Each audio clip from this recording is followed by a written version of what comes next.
I know that the anti-poverty programs like Head Start and Your Work, anything that's about social justice, is held to higher standards and rigors of management and accountability than any other program in the government. And so your challenge is going to be, how do you integrate this fuzzy stuff about racial healing and racial equity?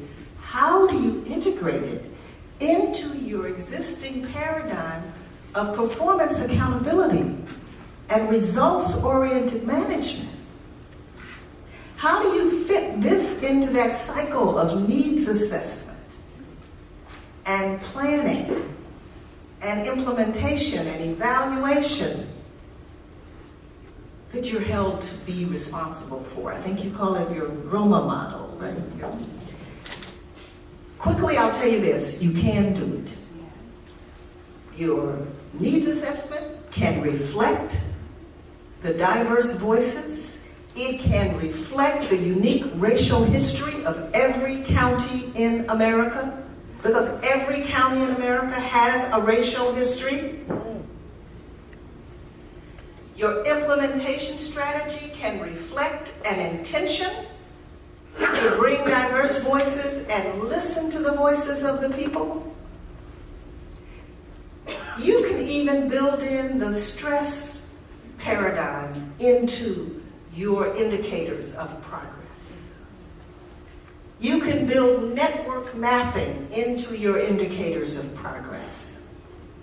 Now, I know we're not in a political climate today that absolutely regards and respects this intentionality. We're actually in a political climate that would deny racial hierarchy as quick as it would deny climate change.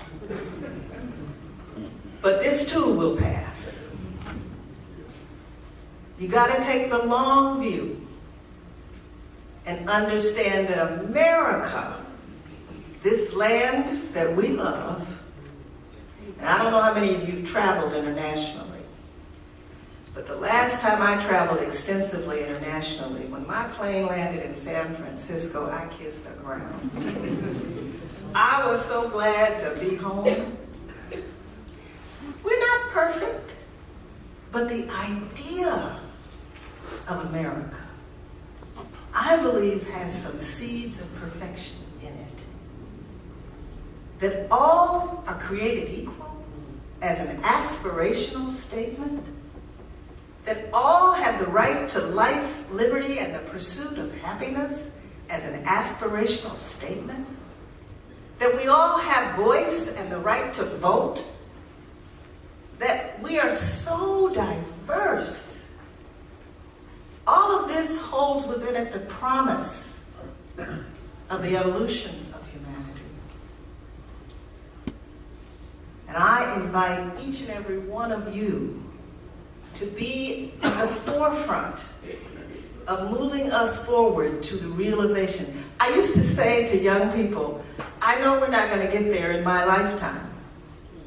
And some of them came up to me one day and said, why do you say that? And I said, well, if you've lived as long as I have, you might say that too. But I was blessed this fall with the birth of my first grandchild. And he is amazing. That daughter that I talked about, she gave birth to my first grandchild, and she is so happy as a mother. But in addition to the joy that a grandchild brings, it also reminds you that you want to leave this world as a much better place. Not for you, but for them. And so I invite you to, because probably many of you are grandparents in this room, to find that last little bit of energy to say, you know what? We can do this, and we will transform America, if not for us, for them.